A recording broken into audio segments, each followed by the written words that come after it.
Hello guys, this is CJ Paywall and you're watching PBA Draft Room TV. Napapansin po namin na 88% ng aming viewers ay di pa nakasubscribe.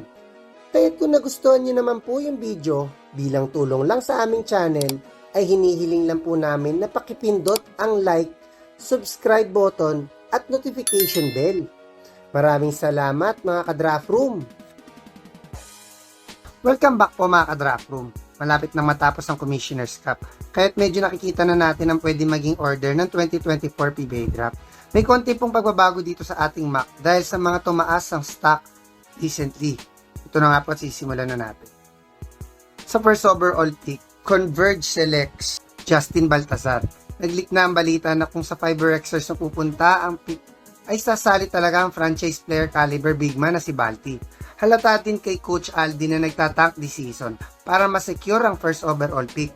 Worth it naman ang magiging paghihintay na ito dahil magkakaroon na sila ng possible best win tower sa PBA na Arana at Balti. Sa second overall pick, Blackwater select Cedric Berfield. Patuloy ang pagre-rebuild ng bossing this season dahil halos karamihan ng kanilang mga veterano ay binitawan na nila. Kahit para sa patuloy na pagpapalakas ng kanilang roster ay dapat kunin nila dito ang NBA G League caliber na si Berfield. Magkakaroon na ng talagang go-to guy scorer si Coach Jeffrey na pwedeng magpapasok na sa kanila sa quarterfinals. Imagine na lang kung gaano ka-deadly ang scoring wing tandem ng David at Berfield. So third overall pick, Terra Firma select si CJ Lane. Kitang-kita naman na isa sa weakness ng Jeep ngayon season ang kanilang inside game dahil sa kalwala ng post threat. Karamihan pa sa kanilang mga centers ay stretch big man. Kaya saktong gamitin nila ito sa 6'10" athletic behemoth na si CJ na pwedeng maging go-to inside threat ni Coach Cardell next season. Sa fourth pick ng first round, NLEX selects Will Gozum. Nakapag-upgrade ang Warriors sa point guard sa last conference sa pagkakakuha ni kay Robert Bolick via trade. At maganda din na pinapakita ng kanilang mga wing rookies. Kaya pwede naman gamitin ni Coach Frank ang pick na to para mas patibayin ang kanilang big man rotation. At pwedeng si Gozum yun ang isa sa best post-up threat sa class na ito. Imagine na lang kung gaano ka-imposing ang magiging young frontcourt tandem ng Roser at Gozum. This pick ay original sa Token Text, pero nang dahil sa Simon & Tisiso trade ay sa Blackwater na ngayon. At ang pick nila dito ay si Kai Balungay. Nakuha na ng bossing ang best guard sa class na ito. Kahit pwede naman nila gamitin ang pick na to sa isang big man at pwedeng si Balungay yun. Bukod sa mas babata, ang frontcourt rotation ni Coach Carriazo ay mas magiging athletic ito.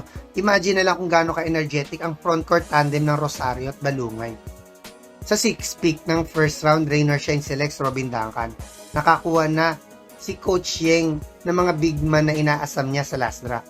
Kahit pwede na niya gamitin ang pick na to sa best available wing. At si Duncan yun. Nagkakaedad na si Norwood. Kahit right timing na ito para kumuha na ng successor niya. Most likely ay mag-fit naman agad ang aggressive at bully ball style of play ni Duncan sa Elasto Painters dahil mga gaya niyang buwang loob at handang makipagpalitan ng muka ang mga nagtatribe sa sistema ng Ross. Sa 7th pick, Northport selects Evan Nelly. Solid na ang wing rotation ng Batang Pierre at may glimpse of potential din ang kanilang mga young hustle big man. May ilang decent game din naman ang ibang mga point guards nila, gaya nila Franyo at Chris Rosales. Ngunit wala silang starter caliber point guard. Kaya pwede nila kunin dito ang high IQ guard na si Nelly na pwedeng pumalit sa iniwang slot ni Bolick at maging point guard of the future ni Coach Bonitan. Isama pa ang championship experience ni Evan na pwede diyang madala sa Northport. Sa 8th pick ng first round, Meralco selects Justin Gutang. Recently ay di na nakakapasok ng finals ang Bolts. Kaya't para sa fresh start ay dapat magdagdag uli sila ng young blood sa kanilang roster. At pwedeng gamitin nila ang pick na to sa elite scorer na si Gutang. Magiging malaking upgrade dito sa wing rotation ni Coach Trillo. Bukod pa dyan ay may makakatuwang din si Newsam magtimon para sa Meralco. Sa 9th pick, Phoenix selects Ben Phillips. Solid na decision ng wing at guard rotation ng Super LPG Masters. Kaya pwede naman nila i-upgrade ang kanilang manipis na big man rotation. Madadagdagan ng size ang undersized na frontcourt lineup ni Coach Jamaic at mas magiging formidable ang kanilang interior defense. Bukod pa dyan ay may outside shooting din siya gaya ng mga big man ngayon ng Phoenix. Sa 10th pick ng first round, Ginebra selects Lawrence Domingo. Alam naman natin kung gaano pa ka-powerhouse ang lineup ng Gene Kings sa halos lahat ng posisyon. Ang masasabi ko lang na weakest position nila ay ang kanilang power forward rotation dahil bukod kay Japet ay wala na silang ibang regular rotation sa 4 spot. Kahit pwedeng kunin ni Coach Tim ang hustle guy na si Domingo na talagang masasabi kong PBA ready na. Sa dami na experience sa International League. Imagine na lang kung gaano ka-energetic ang tandem ng Domingo at Thompson. Sa 11th pick, San Miguel selects Brandon Ramirez. Dahil ng Ginebra ay sobrang loaded na din ng roster ng Beermen. Pero dahil may first round pick sila, ay pwede nila gamitin ito sa top prospect sa PBA 3x3 na si Brandon. For sure, magagamit agad si Ramirez ni Coach Gallant dahil bukod sa injury prone na si Vic Manuel, ay limited na din na nakukuha playing time ni Brondian lately. Magiging malaking addition ang post-game at outside shooting ni Brandon para sa SF. Sa 12 pick ng first round, Magnolia selects Jerome Lastimosa. Currently ay medyo bumaba ang draft stock ni Jerome dahil sa kanyang ACL injury. Bukod pa dyan ay pwedeng malalim ang draft na to. Kahit posibleng umabot dito ang talented point guard. Pero once makarecover na si Jerome, ay magkakaroon ng possible best point guard rotation sa buong PBA si Coach Chito ng Baroka lalo na Lastimosa. This first pick ng second round ay originally sa Converge, pero ngayon ay sa Raynor Shine na. At ang pick nila dito ay si LJ Gonzalez. Isa din sa manipis pa sa rotation ng Elasto Painters ang kanilang point guard depth. Kaya't saktong kunin nila dito ang King Tamaraw. Most likely ay mag-thrive siya sa sistema ng Rain or Shine dahil ang mga gaya niyang buong loob ang mga laging hinahanap ni Coach Yeng tuwing kumukuha ng prospect. Sa second pick, NLEX selects Kobe Paras. Sinabi ko na nga before na halos lahat ng wing rookies ng Road Warriors ngayon ay talagang magandang nilalaro. Pero kung aabot pa dito ang isang elite talent na si Kobe ay malabong palagpasin ni Coach Frankie. Mas i-upgrade pa ang kanyang wing rotation. Sa third pick ng second round, Terra Firma selects CJ Cancino. Possible din ma-pick ng ganito kalaki si CJ gaya na nangyari kay Richie sa last draft. Dahil pwedeng kasing lalim din ng talents ang draft this year gaya ng draft last year. Pero kung umabot talaga si CJ ng ganito kalayo ay masasabi kong jackpot ang jeep dito. Dahil mas lalalim pa ang kanilang wing rotation. Imagine na lang kung gaano ka-deadly ang magiging young wing tandem ng Cancino at Gomez Deliano. This fourth pick ay original sa NLEX pero ngayon ay sa Northport na. At ang pick nila dito ay si Jeo Chu.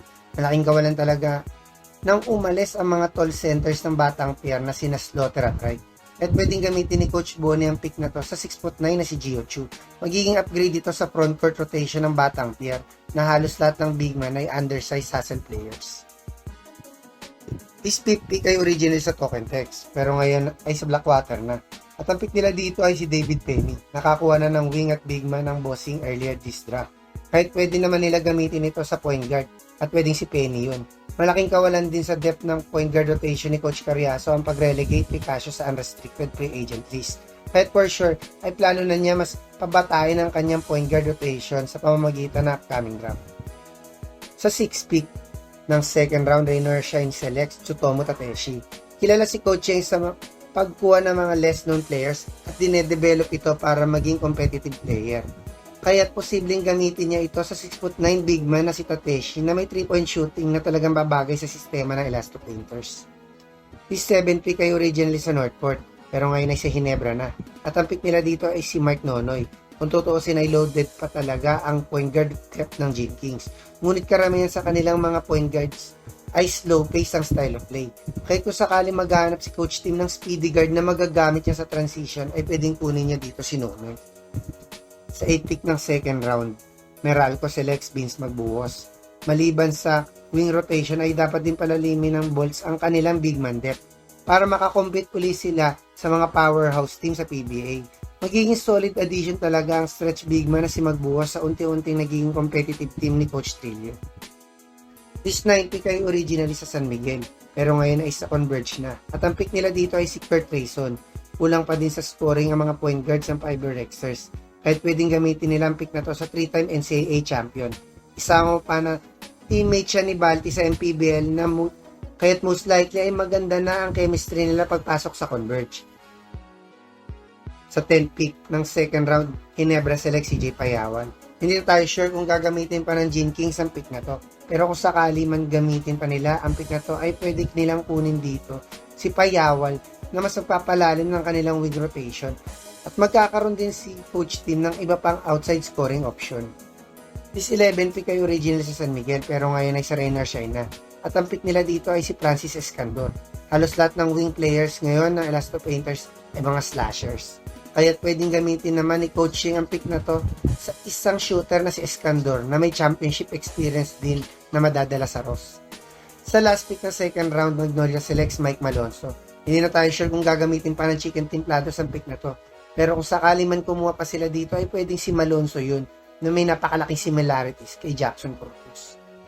Malapit na magsimula ang PBA D-League at every conference ay may bagong prospect na naglalaro sa PBA 3x3. Kahit posibleng sa susunod na buwan ay malaki na naman ang magbago sa ating mock draft. Hanggang sa susunod na lang mga ka-draft room.